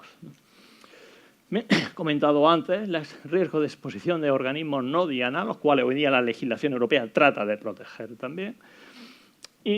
Bueno, ¿qué es lo que se hace para evitar estos efectos, digamos, inespecíficos? O restringir o prohibir el uso de plaguicidas, que es lo que ha ocurrido o lo que ocurrió con los organoclorados famosos, que fueron muy buenos en su momento, pero luego se dieron cuenta de una serie de problemas medioambientales que tenían, de su persistencia en el medio ambiente, de que no se degradan de manera correcta, y con lo cual se prohíben en los años 70 la mayoría de ellos. O bien se restringe el uso de otros. Pero claro, el papel que utilizaban, que desempeñaban esos plaguicidas fue sustituido por otros compuestos. ¿Quién sustituye a los organoclorados en los años 70-80? Los organofosforados, que decían tienen una alta toxicidad aguda, ya se sabía. Pero se pensaba que no tenían efecto de toxicidad crónica. Y en los últimos años hay cierta evidencia epidemiológica que así apunta, y por eso se han restringido y muchos de ellos se han prohibido su uso. Hoy día, en organofosforados en la Unión Europea hay comercializados 11, de los cuales 9 son insecticidas y 2 son fungicidas. Antes había como miles de organofosforados disponibles en el mercado. Claro, ¿qué ocurre? Cada vez se van produciendo plaguicidas químicos menos persistentes en el medio ambiente, o sea, que se degradan con mayor facilidad y que son más selectivos de las plagas. Es decir, se trata de que traten de afectar a la plaga en cuestión y que no tenga un efecto, se llama off-target, o sea, un efecto diferente sobre un organismo no diana, llámese ser humano o llámese cualquier otro organismo del medio ambiente. Bien, la mejora de la eficiencia agrícola ha determinado que disminuye la cantidad de plaguicidas utilizadas por hectárea de cultivos. Bueno, ¿cuál es el impacto ambiental de los plaguicidas? Pues aquí habría que considerar los 3 compartimentos del medio ambiente: el aire, las aguas y el suelo. En cuanto al aire, ya lo he comentado antes, el efecto de la deriva de los plaguicidas. Claro, cuando se aplica ese aerosol por el efecto del viento y de otras condiciones meteorológicas, la temperatura, humedad, etcétera, esto puede desplazarse hacia otras áreas vecinas. Ya digo, al ser humano los estudios hablan de en torno a 500 metros, incluso 1000 metros que pudiera haber efecto. A nivel de las aguas, le he comentado también el riesgo de que por filtración, percolación o escorrentía puede alcanzar aguas superficiales o aguas profundas, y entonces contamina el agua. Hay una normativa europea específica que regula los niveles máximos de plaguicidas, de residuos de plaguicidas en agua, y influye en la solubilidad del plaguicida, no sé, propiedades físico-químicas, etc. Y en los suelos tiene una gran importancia, ya que ahí es donde se va a producir la degradación del plaguicida. Y en esa degradación va a jugar un papel muy importante los microorganismos, de ahí que se llaman degradación biótica, el efecto de microorganismos. Fíjense que los plaguicidas o pueden destruir microorganismos, pero los microorganismos también pueden destruir al plaguicida, y ahí hay cierta, digamos, área de no está suficientemente claro, o área de incertidumbre acerca del efecto final, el balance final. Por lo tanto, en cualquier caso, ¿cuál sería el efecto final de plaguicidas sobre el suelo? Corre el riesgo de disminuir la biodiversidad de formas vivas en diferentes niveles digamos, de complejidad en el suelo. Y si disminuye la biodiversidad, eso es un impacto negativo sobre el medio ambiente, disminuye también la calidad del suelo. Luego hay que tener cuidado y poner en el mercado sustancias que tengan menos efectos perjudiciales a ese nivel. Bien, también los plaguicidas pueden afectar a organismos no diana, incluyendo plantas y animales de diferentes tipos. Sobre las plantas, bueno, pueden tener, en líneas generales hablando, plaguicidas, ¿no? Efectos directos, bien porque disminuyen directamente el crecimiento de la planta, o bueno, unos efectos indirectos que son importantes, especialmente en agricultura, y que son muy recientes en cuanto a la problemática que suscitan, y es que se ha asociado un descenso de un 20% en la población de abejas con una menor polinización y un menor rendimiento de los cultivos en los cuales se requiere este proceso. Entonces hay determinados plaguicidas, sobre todo los neonicotinoides, que son los que se han atribuido a lo que se llama el síndrome de colapso de las colmenas, es decir, esta menor reducción de la abeja, pero no son los únicos responsables. También se habla ahí de virus y otra serie de factores y de elementos. Bien, a nivel de los animales en el medio ambiente, pues claro, cómo se aplican sobre determinados campos agrícolas, aquellos animales que pueden entrar en campos tratados, inmediatamente después de ser tratados pueden sufrir un envenenamiento. Pero es que, claro, también si los plaguicidas eliminan, por ejemplo, pequeños insectos, pues va a afectar de una manera indirecta a aquellos animales que se encargan de alimentarse de estos pequeños insectos. Si el plaguicida destruye determinada hierba, va a afectar indirectamente a aquellos otros animales que se pueden encargar de consumir este tipo de hierba. Se afecta, por ejemplo, a las lombrices de tierra, que juegan un papel importante en el mantenimiento del elemento nutricional en las capas superiores del suelo. Pues claro, resulta que disminuye la capa orgánica en el suelo y disminuye a todos, o afecta indirectamente a todos aquellos animales que a su vez se van a alimentar a base de lombrices, incluyendo las aves. Bien. Aquellos que sean persistentes, que ya le digo, en la Unión Europea están prohibidos, tenían el riesgo de bioacumularse en determinadas fases de la pirámide trófica hasta alcanzar concentraciones tóxicas en determinados animales, y es lo que podía ocurrir en el caso de determinadas aves, ¿no? Que es especialmente lo que se observó con los organoclorados durante los años 70, y que eso determinó la publicación de un libro que se llamaba La primavera silenciosa por Raquel Carlson, y es lo que fue la sentencia de muerte de los insecticidas organoclorados, fundamentalmente el DDT y otros. Pero claro, también pueden afectar a animales acuáticos, incluso aunque se añadan herbicidas. Los propios herbicidas pueden destruir la flora acuática, altera el ecosistema, el hábitat acuático, y eso hace que algunos animales acuáticos sean más susceptibles, bien porque no tienen dónde cobijarse o bien porque les cuesta más evadirse de sus posibles presas naturales, etc. Entonces disminuyen las poblaciones y disminuye la biodiversidad. ¿Qué ocurre a nivel de humanos? Bueno, el riesgo en humanos, como todo está determinado por dos variables: la exposición, nivel de exposición, y la toxicidad del producto. Como los niveles de plaguicidas se han mantenido, lo hemos visto en los últimos años, no ha descendido, tampoco han subido, bueno, pues podemos decir el nivel de exposición se mantiene, pero los plaguicidas que hay en el mercado son menos tóxicos, con lo cual el riesgo que se ha producido y que se va a seguir observando a lo largo del tiempo va a ser menor. Claro, antes nos importaba muchísimo clasificar los plaguicidas en función de su dosis letal 50, de manera que decíamos que aquellos que tienen una dosis letal 50 muy baja, por debajo de 5 miligramos por kilogramo de peso, si son sólidos, serán plaguicidas muy tóxicos. Y bueno, pues de acuerdo, eso ya no existe ninguno a nivel de la Unión Europea. Luego teníamos los tóxicos, los nocivos, pero todos esos son efectos agudos. De manera que hoy día ese tema está prácticamente superado a nivel de Unión Europea, porque no hay en el mercado prácticamente plaguicidas que tengan una toxicidad importante. A nivel humano, claro, puede ocurrir una sola exposición única, puede ser muy grave, una intoxicación accidental o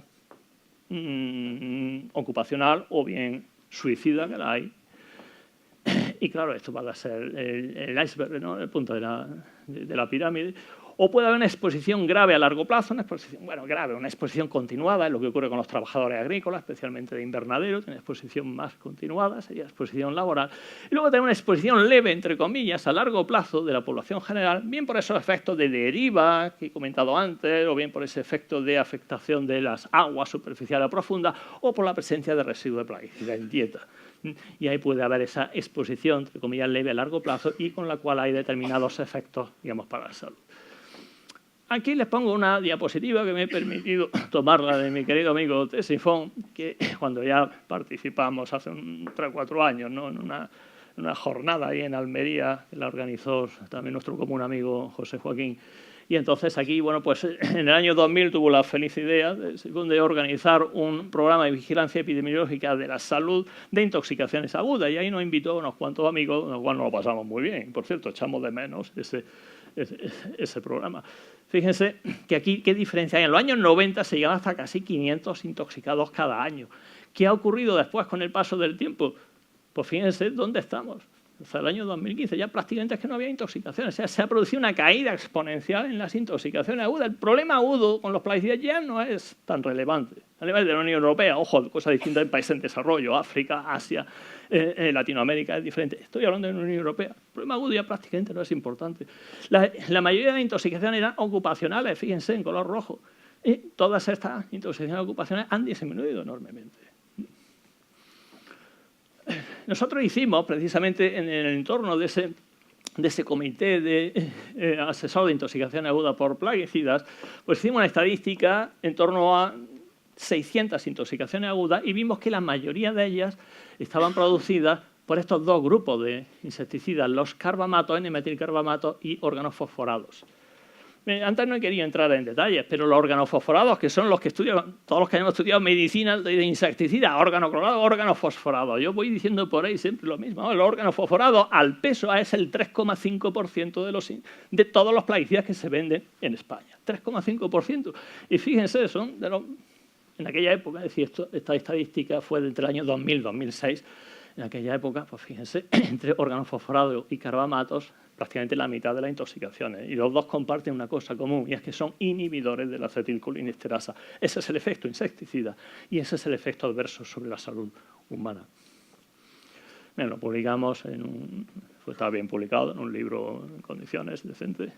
¿Y qué conseguimos nosotros con 8 o 10 años de trabajo en ese comité de evaluación, bueno, no de evaluación de riesgo, comité de vigilancia epidemiológica de intoxicaciones agudas por plaguicidas? Pues conseguimos que al final, creo que fue el año 2008-2009, el BOJA publicara que las intoxicaciones agudas por plaguicidas eran enfermedades de declaración obligatoria, lo mismo que la enfermedad infecciosa. Y no se le olvidó, porque desde el año 2008-2009 volvió a renovar esa lista. La Consejería de Salud en el año 2015 mantiene las intoxicaciones agudas por plaguicidas, que ya hemos visto que son prácticamente inexistentes, las sigue manteniendo como enfermedad de declaración obligatoria.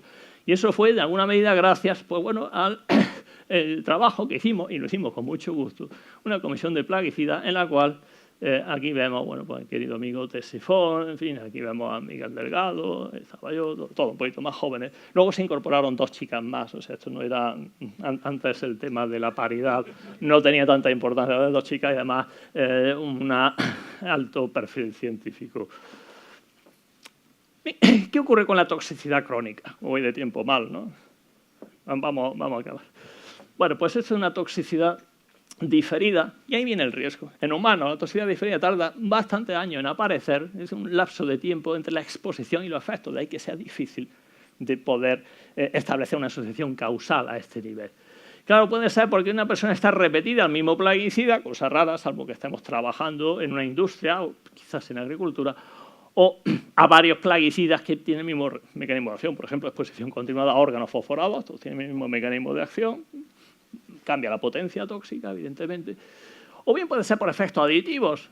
Pero, ojo, los efectos aditivos, cuando en toxicología decimos efectos aditivos, siempre pensamos en genotoxicidad y cáncer. Ya de entrada le digo que no hay ningún plaguicida cancerígeno comercializado en la Unión Europea con evidencias cancerígenas. Evidencias científicas sólidas de cáncer.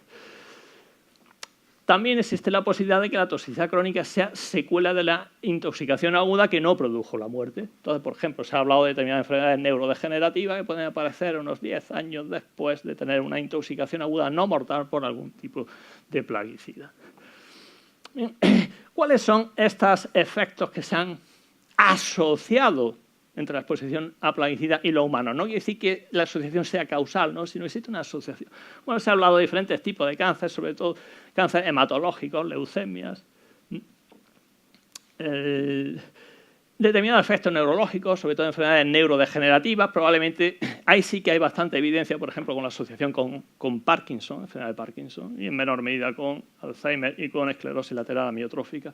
El problema con la enfermedad de Parkinson es que no se sabe exactamente cuál puede ser el plaguicida responsable a la hora de hacer una evaluación de riesgo. Hay cierta evidencia de la rotenona. En la rotenona sí que hay más evidencia que, por cierto, la rotenona es un plaguicida natural, como la nicotina. El que fume sepa que está inhalando un insecticida, nicotina, que tiene la clasificación de tóxico. Ya por 20 miligramos por kilogramo de peso de dosis letal 50. Ejercen efectos sobre la reproducción, disminuye la fertilidad, puede producir algún tipo de malformación congénita, según se ha descrito.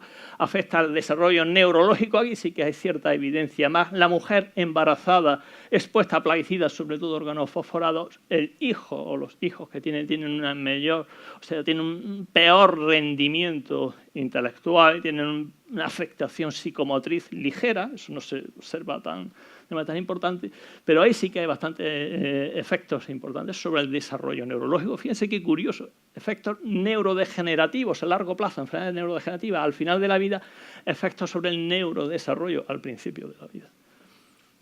Algunos efectos respiratorios, inmunológicos también, parece que produce un desequilibrio a nivel de determinadas citoquinas, linfoquinas, etcétera, efectos a nivel del hígado, donde se metabolizan la mayoría de estos compuestos.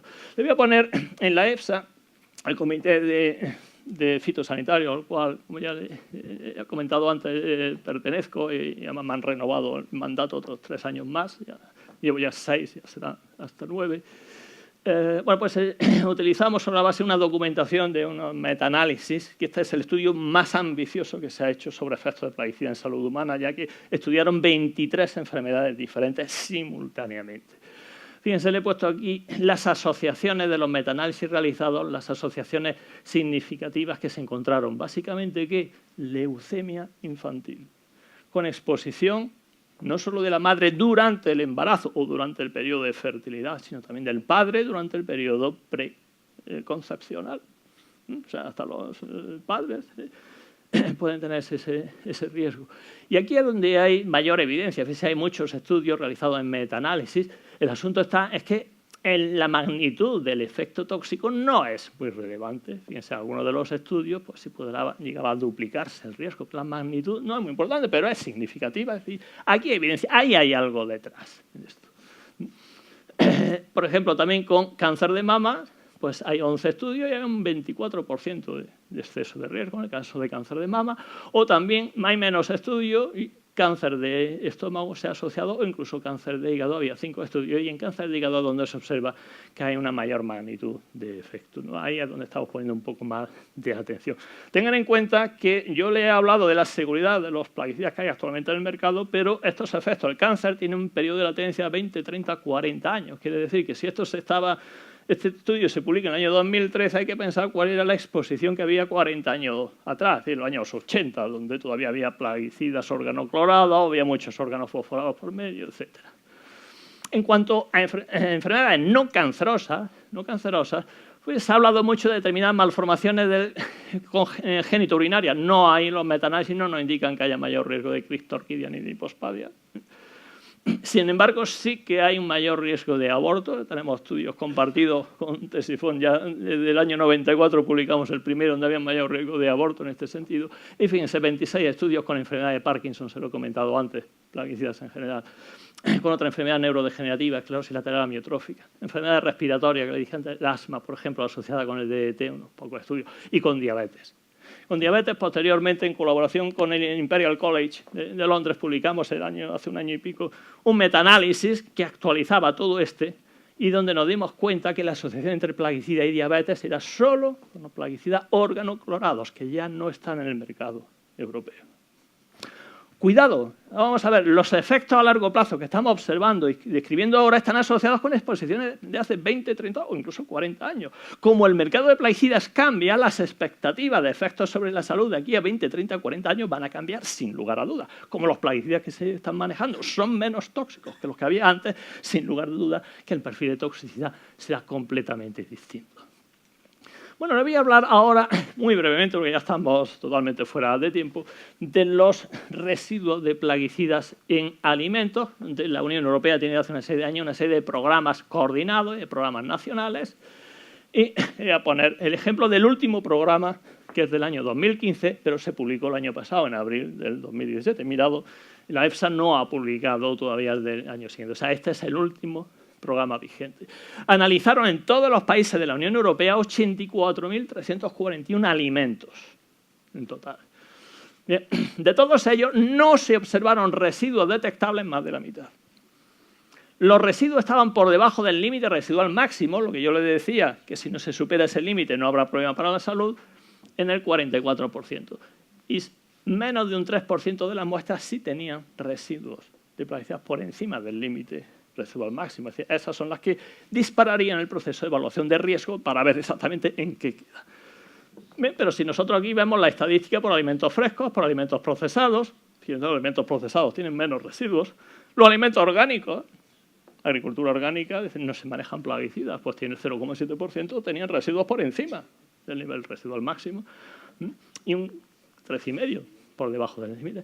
Y la muestra de origen animal muy poco, porque ya no se utilizan plaguicidas persistentes, ¿sí? Y tampoco hace falta utilizarlos tanto en alimentos de origen animal y demás. Bien, esto puede ser importante en relación al aceite de oliva, que es lo que nos interesa. Analizan ese programa europeo coordinado, es decir, a nivel de todos los países de la Unión Europea, 1.045 muestras de aceite de oliva. El 84,5% no tenían residuos de plaguicidas, por debajo del límite de detección. ¿Vale? 15,4% tenían uno o varios residuos, en algunos casos hasta 6 residuos de plaguicida, pero por debajo del límite residual máximo. Por lo tanto, no hay riesgo para la salud en ese porcentaje. Tan solo el 0,1%, 0,1 de 1.045 muestras, es una muestra de aceite de oliva sobre 1.045. Sí tenía residuos por encima. Y además fue en Grecia, y utilizando un plaguicida Fentión, que es un órgano fosforado que está prohibido. Pero, en fin, incluso de ese caso en el cual superaba este 0,1%, que superaba el límite residual máximo, al hacer la evaluación de riesgo no se supera un parámetro de seguridad en humanos. Por lo tanto, no había riesgo para la salud. Bien, aquí lo vemos, esos mismos datos, pero visto de una manera, digamos, mucho más visual. Se observa aquí lo que serían las muestras, digamos, el porcentaje que están por debajo del límite de detección, 15,4%, y los que superan el límite residual máximo. O sea, el aceite de oliva está en unas condiciones óptimas. Y si comparamos o vemos cuáles son los plaguicidas que se encuentran en el aceite de oliva, pues, bueno, aunque el único que de luego que lo superaba es el Fentión en una muestra. El resto, bueno, se detectaron clorpirifos, hipermetrina, fosmet, cimetuato, etcétera, que es terbutilacina. Se detectó, el color un poquito más claro es del año 2012, aquí se hace una comparativa en 2012 con respecto al azul marino, que es del año 2015. Pues, en fin, en 2012 hubo ahí un problema concreto. ¿Y qué ocurre con los alimentos no procesados? Que en este caso ya no es aceite de oliva, son aceitunas de mesa. Alimentos no procesados, aceitunas de mesa, resulta que aquí tenemos un 34,5% de aceitunas de mesa que sí superan el límite residual máximo. Se están manejando los plaguicidas. Pero no procesadas. Cuando se procesan las aceitunas de mesa, ese porcentaje cae a por debajo del 5%. O sea que a pesar del procesado todavía se siguen superando. Bueno, esto lo voy a pasar. Y, bueno, finalmente, voy a comentar así muy brevemente que la idea general a nivel de la Unión Europea y a nivel mundial es reducir el uso de plaguicidas químicos y sustituirlo por otras fórmulas alternativas de lucha biológica o incluso de biopesticidas, de plaguicidas biológicas o agricultura orgánica, proceso de intensificación sostenible. Por ejemplo, fíjense lo que se habla tanto, gestión integral de plagas a nivel, según la Consejería de Agricultura de Andalucía, la superficie de cultivo en olivar era de más de 1,5 millones de hectáreas aquí, y que en buenas prácticas agrícolas aproximadamente el 27,5%, o sea, se va mejorando. Y eso en buenas prácticas agrícolas es que no, o gestión integrada de plagas, no se están utilizando tanto plaguicidas químicos. Se reduce su uso, se hace un uso más selectivo del mismo. Bien, ya finalmente voy a decir las conclusiones que me pidió José Juan para digamos, cerrar este tema. Es que el uso de plaguicidas, cualquier tipo, químico, biológico, gestión integrada de plagas, etcétera, es base necesario para combatir plagas y necesidades en el olivar, con objeto de aumentar la producción del aceite de oliva en términos de cantidad y de calidad, ¿no? Sin embargo, el uso inapropiado, que es el principal problema de plaguicidas, sin observar buenas prácticas agrícolas, puede presentar riesgos para la salud humana y del medio ambiente.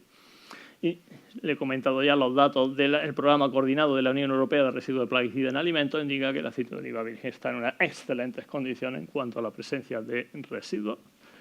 Y, por último, que independientemente de lo que le he comentado de posibles efectos adversos sobre el medio ambiente, posibles medidas legales, además de protección, la población puede tener dudas acerca de si los beneficios nutricionales del aceite de oliva de alguna manera pueden compensar el riesgo potencial de que pueda haber residuos de plaguicidas en algunas de esas muestras. Entonces, para mejorar la confianza de los consumidores en el aceite de oliva y en otra serie de productos de origen vegetal, la Unión Europea está implementando sistemas de gestión integrada de plagas, reducir el uso de plaguicidas químicos y hacer un uso sostenible de los mismos sin perjudicar la producción agrícola. Esto permite optimizar la producción, incrementar rendimiento y disminuir riesgos para el ser humano y medio ambiente. Y eso contribuirá a alcanzar el concepto de salud integral. Muchas gracias.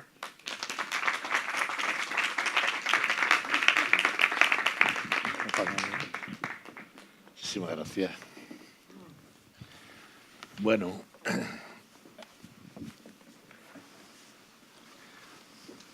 muchísimas gracias a todos. Felicitaciones a los dos ponentes, sobre todo porque, aunque vayamos un poquito pasado de tiempo, también es verdad que nos lo habían quitado anteriormente y yo creo que había ajustado bastante bien al tiempo. Yo me gustaría hacer muy brevemente, son 2 minutos, antes de pasar a un breve turno de preguntas, una especie de síntesis de lo que se ha comentado. Y es que quizá yo creo que si hacemos un balance entre el riesgo-beneficio para todo el entorno ambiental del olivar y, por supuesto, para la salud humana, yo creo que gana con creces las ventajas con respecto a los posibles inconvenientes medioambientales. No sé si estarán de acuerdo mis dos ponentes. Pero sí es cierto, y por eso he reiterado, y además lo he hecho intencionalmente, y quiero reiterarlo ahora, mis felicitaciones al doctor Gaforio, porque creo que no se puede bajar la guardia, sobre todo en el tema de los riesgos medioambientales de la utilización de sustancias químicas.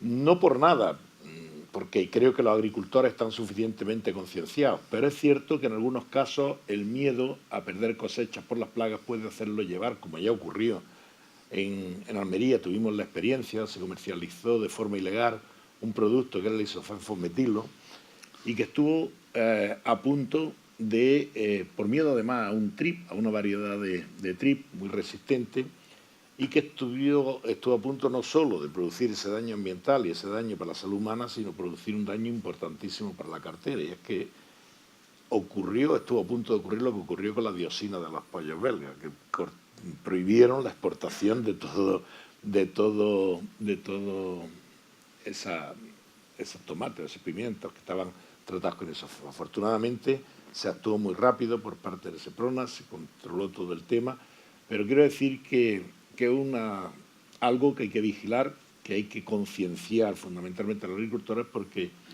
un agricultor o muy pocos agricultores en un caso de este tipo, por miedo al daño económico, puede hacer muchísimo más daño al resto de agricultores, que son la mayoría, y como ha comentado el profesor Hernández, pues están haciendo ese esfuerzo ímprobo para meterse en gestionar el olivar de forma adecuada, sin riesgos, como se está haciendo, porque hemos visto que prácticamente todas las pruebas que se están haciendo detectan que no hay residuos y, por lo tanto, no hay riesgo para la salud. Pero, insisto, creo que hay que estar vigilantes, creo que hay que hacer hincapié y que hay que seguir concienciando en esta línea. Vamos de tiempo mal, vamos a hacer un breve turno de preguntas y pasamos luego a la parte más hedonista, como comentaba ayer el miembro Can Roque, que era el probar las delicias de platos preparados con aceite de oliva.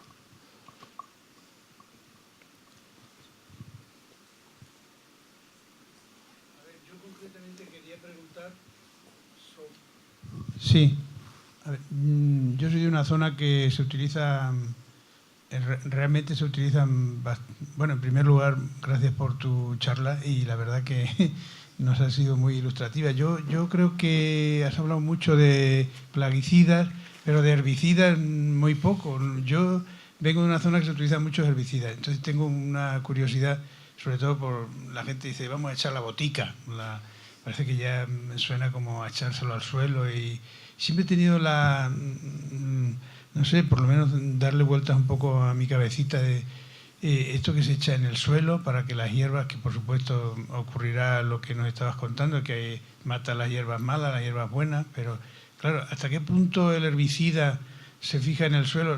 Son el glifosato, el Roundup, en fin, yo no quiero hacer aquí publicidad, pero el típico ese que dicen que no, que ese herbicida se va al suelo, por contacto se desactiva y que luego no se incorporaría, vamos, hablando aquí en Román Paladino, al aceite, vamos a decir la verdad, o sea, porque realmente eso es lo que nos preocuparía a los que lo utilizamos o los que lo utilizan. Y era esa mi pregunta, ¿hasta qué punto, no sé si lo estamos haciendo bien o si realmente no es muy importante porque no sé si a largo plazo nos pondremos las manos a la cabeza como nos ha pasado con los medicamentos, mucho, no sé, era esa mi pregunta. Gracias. Bien, cuando yo he hablado, utilizo el término plaguicida, me refiero a todos, es decir, todos los compuestos, insecticida, fungicida, herbicida, nematocida, molusquicida, pesticidas, todos. Básicamente lo que pasa es que hemos visto que los herbicidas en el mercado tienen un gran protagonismo, ¿vale? Es decir, como estamos aquí probablemente en un entorno agrícola, el uso que yo he hecho de plaguicidas podría ser equivalente al uso de fitosanitarios, pero haciendo la mención de que intencionalmente yo hablo del principio activo, del ingrediente activo, ¿de acuerdo? Plaguicidas en general, o sea, incluía los herbicidas para no, digamos, para no extenderme demasiado. ¿Qué ocurre? Vamos a ver, los herbicidas se diseñan con objeto de interferir en determinados procesos bioquímicos presentes en las plantas y esos procesos bioquímicos no están presentes en animales ni en el ser humano, lo que ocurre con el glifosato. Interviene una vía metabólica, presente en plantas o en determinadas plantas. Esa vía metabólica no está presente en humanos, de manera que hay un efecto ahí de selectividad en cuanto a la acción. En líneas generales podemos decir que los herbicidas no son de los más tóxicos para humanos en base a los datos toxicológicos existentes. Eso no quiere decir que no produzcan toxicidad, me refiero a toxicidad crónica. El glifosato, si me permite, es probablemente de los 496 principios activos que tiene comercializado la Unión Europea, ingredientes activos, de los más conocidos en cuanto a su toxicidad. Plaguicidas en general son sustancias reguladas. Antes de ponerlo en el mercado, se someten a un proceso de evaluación toxicológica, toxicidad aguda, toxicidad crónica, efectos cancerígenos, efectos genotóxicos, efectos sobre el medio ambiente, sobre todo. Cuando las autoridades, eso lo hace la industria, y el dossier, miles de páginas, lo pasan a la autoridad de evaluación de riesgo, la EFSA. Y entonces, en general, por resumir el proceso, se lo pasa a un Estado miembro, el Estado miembro lo estudia, se lo pasa luego a la EFSA hace una reunión con el resto de Estados miembros de la Unión Europea, lo discuten y finalmente lo aprueban o no lo aprueban. O sea, hay bastante ciencia detrás de este proceso.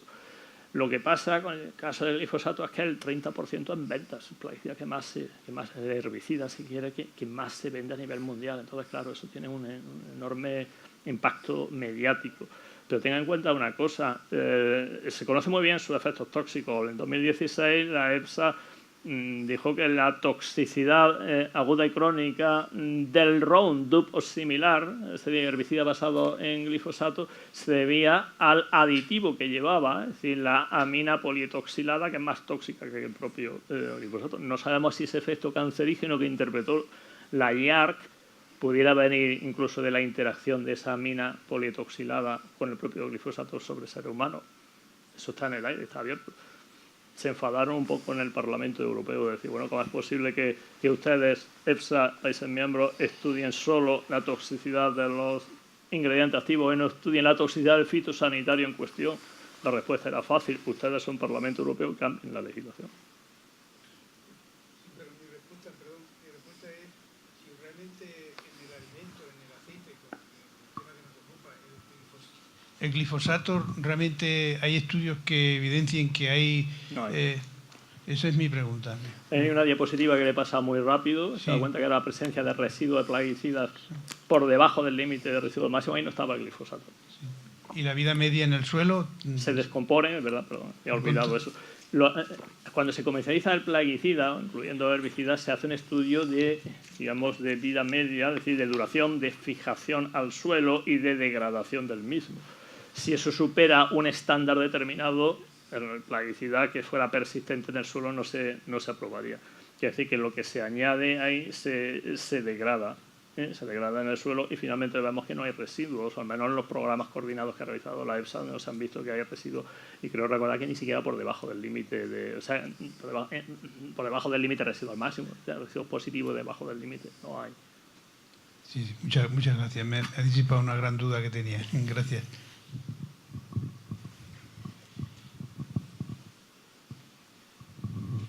Hola, buenas tardes. Yo quería hacer una pregunta o hablar sobre la idea, porque se está hablando sobre la evaluación del riesgo del uso de plaguicidas en general hablando, o sea, ya no solo plaguicidas, sino herbicidas, insecticidas, etcétera, etcétera.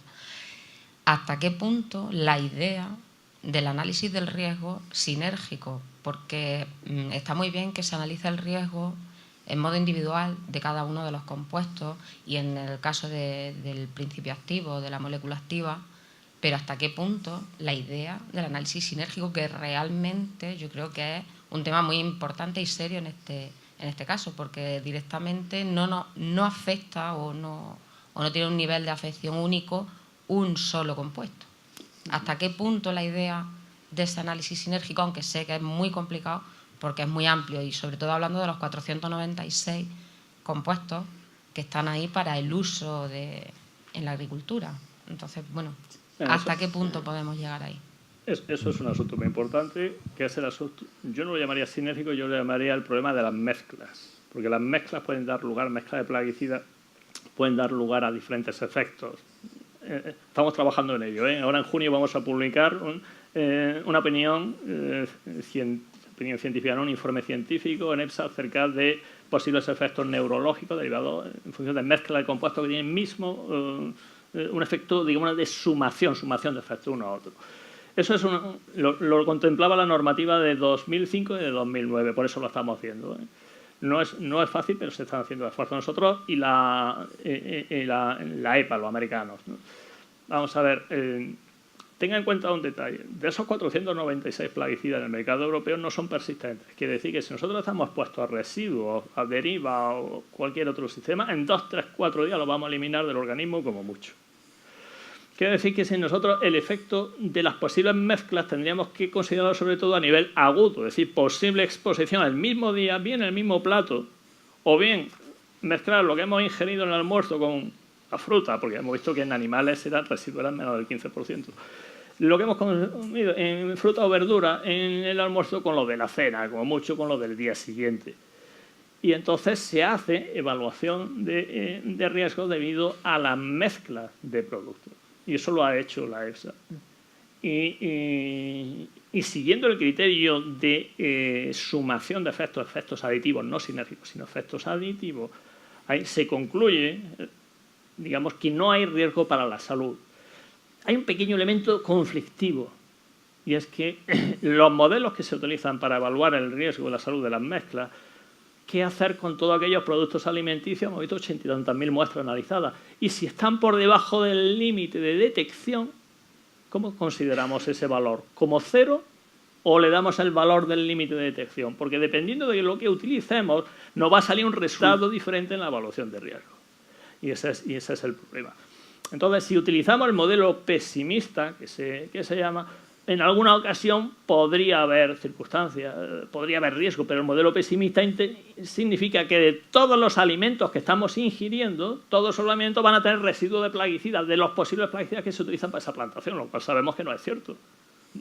Cuando tengamos datos, Big Data, cuando tengamos datos de todos los plaguicidas que se manejan en las plantaciones, ya sabremos, por ejemplo, si al trigo se utiliza un determinado insecticida o fungicida o herbicida, pues si nosotros sabemos cuántas plantaciones hay en toda España de trigo y en cuántas de ellas se ha añadido ese producto, podemos tener un número grosero. Ahora, el problema es que si nosotros consideramos que todas las plantaciones de trigo, todas las plantaciones de olivar, como se puede utilizar glifosato, significa que en el 1,5 millones de hectáreas se va a utilizar glifosato absolutamente en todo, pues claro, eso nos da lugar, digamos, a una imprecisión, a una incertidumbre. Lo que quiero decir es que si se utilizan unos modelos que no son los pesimistas, sino modelos optimistas o modelos intermedios, no hay riesgo para la salud derivado, en líneas generales, derivado de posibles mezclas, siempre y cuando se hagan un uso, digamos, racional, el uso de buenas prácticas agrícolas,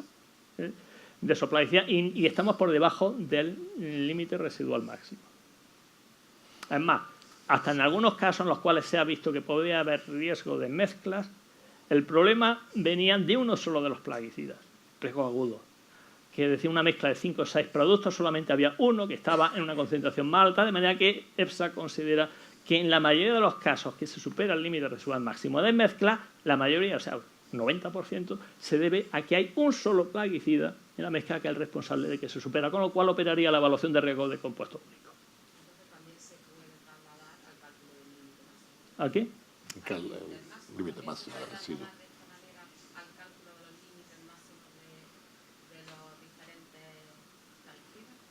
Hablamos de manera aditiva, ya no estamos hablando de manera sinérgica, sino aditiva. También tenemos el cálculo de los límites máximos. Lo que pasa ¿También se puede trasladar es que una cosa es el límite máximo, por eso decía que es un límite agronómico, que se establece en cada uno de los productos alimenticios, para cada pareja plaguicida, producto alimenticio. Pero luego, si se supera ese límite, entonces hacemos una evaluación de riesgos humanos. ¿Y qué hacemos aquí? Echamos mano de esos estudios toxicológicos que se han hecho en animales de experimentación y demás, a la hora de identificar cuál es el valor máximo que no produce efectos adversos en el ser humano.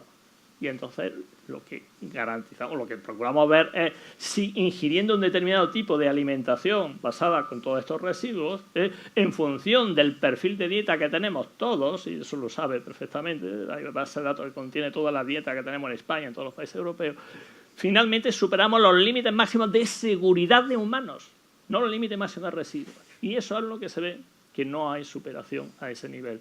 Porque aunque tengamos varias plaguicidas que tengan efectos aditivos, ahí podríamos pensar, si se suman unos a otros, podríamos superarlo. Pero es que en efectos agudos estamos hablando de un 10% de la dosis de seguridad en humanos, lo máximo que se llega. O sea que incluso sumando los posibles efectos, sería altamente improbable, fíjese que no le digo que no, nadie podría decir que no, pero sería altamente improbable que hubiera efectos agudos sobre la salud derivados de las mezclas. De todas formas, hay iniciativas y se está estudiando esto para documentarlo científicamente más. Porque, claro, el efecto sobre qué lo hacemos, fíjense, los límites de seguridad en humanos se establece cuál es la máxima dosis que no produce absolutamente ningún efecto para nada en humanos. Te dice, bueno, pues por ejemplo, en el hígado la máxima dosis está, y el hígado es el órgano más sensible, ¿vale? Entonces, si nosotros estamos hablando de efectos neurológicos, el límite máximo ya va a ser superior para el cerebro, es decir, necesitaría más cantidad de ingesta de plaguicida para que te afecte al cerebro, porque antes te iba a afectar al hígado, ¿no? O sea, que una cosa es el límite residual máximo en los productos de origen alimentario, y cuando ahí se supera hacemos una evaluación de riesgo, incluso en mezcla, con límites de seguridad en humanos. De todos modos, resulta muy complejo, creo que iba también por ahí tu pregunta, y a nosotros nos está costando mucho ver los efectos crónicos, porque es verdad que la cantidad de sustancias que se utilizan por una misma persona en determinados tiempos va variando. Luego también lo que ha comentado el profesor Hernández es que nosotros estamos analizando ahora secuelas o posibles efectos de utilización de otras sustancias anteriores, incluso organoclorados. Nosotros hemos optado por hacer algunos estudios ecológicos con gran cantidad de personas. Hemos cogido zonas de alta exposición en toda Andalucía y trabajamos con varios millones de personas, y eso nos da cierta aproximación a ver qué posibles riesgos podrían derivarse de esas exposiciones.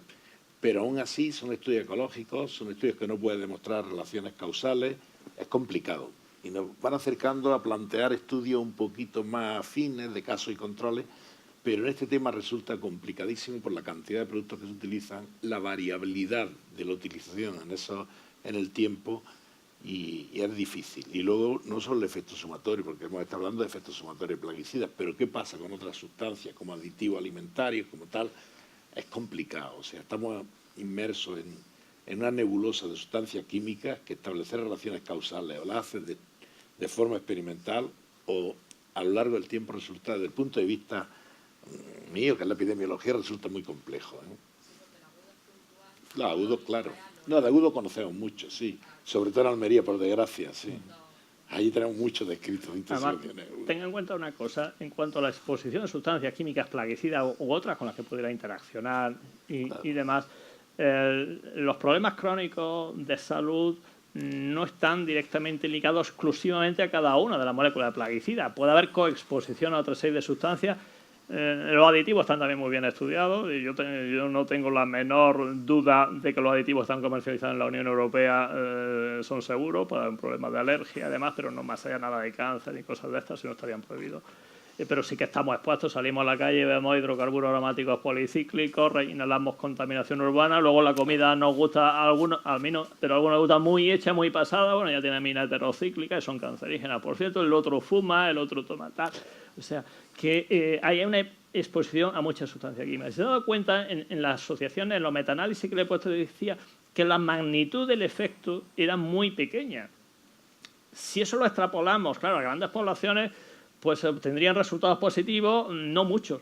Porque en esta exposición a largo plazo de sustancias químicas, incluyendo plaguicidas, y efectos en salud, influye también un componente genético. Es decir, hay una interacción gen-ambiente. Depende de la configuración genética que tengamos cada uno, así podremos desarrollar o no algún tipo de efecto adverso. Véalo claramente. No todo el que fuma desarrolla cáncer de pulmón o de vejiga. Un 20% nada más. El sustrato genético también influye. Muy bien. Bueno, pues nos dicen que vayamos terminando y solo me queda agradecerles a ustedes toda la atención, reiterar mi agradecimiento a los organizadores y, por supuesto, felicitar a los dos magníficos componentes de esta mesa redonda o casi mesa de camilla, porque es más cómoda y tal, que hemos tenido. Muchísimas gracias por su atención.